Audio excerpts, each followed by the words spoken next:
Well, a state employee meant to watch young adults behind bars instead find themselves behind bars. In fact, 2 juvenile detention employees went before a judge in separate cases today.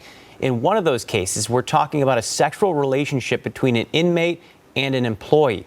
Now, it's a familiar story for those who've been following Fox 13's investigative team reports on DCYF. In fact, just last week, we showed you exclusive video of inmates arriving back at Green Hill. And that was a big deal at the time because the state was trying to offload dozens of inmates to clear space in the overpopulated facility. But they lost a court battle.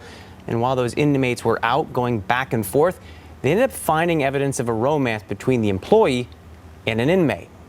I did not kill Miss Tom.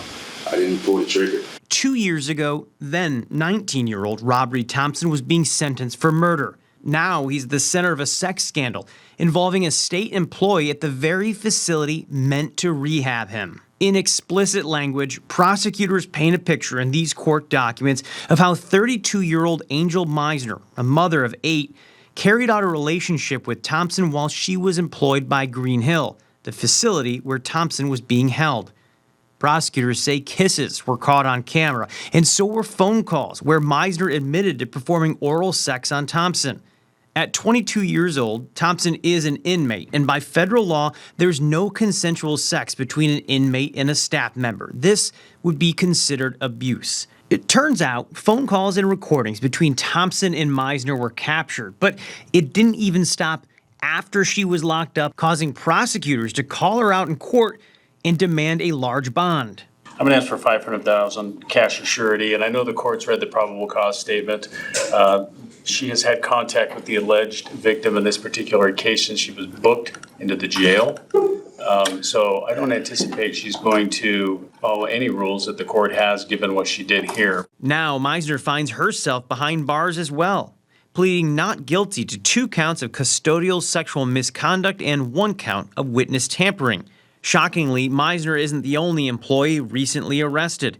In a separate case, yet another Green Hill employee, Eddie Zavala, was in court, accused of selling meth to an inmate back in June. He pleaded not guilty. Now, court documents indicate it was all caught on camera, and at that time, he did admit that the whole ordeal took place when speaking with investigators. Now, this isn't new. Earlier this year, we told you about another employee that got in trouble. But new video obtained by Fox 13 now shows Michelle Goodman, that other employee, flipping her hair and laughing it up with inmates. Investigators say this was happening after she facilitated a beatdown of another inmate at Green Hill. And sadly, this may not be the last arrest we hear about soon. Based on notes from investigators in the latest cases we've been reviewing, there is a belief that more Green Hill workers had relationships with inmates. One of them was also captured on phone calls after the latest arrests. As we learn more, we'll update you right here.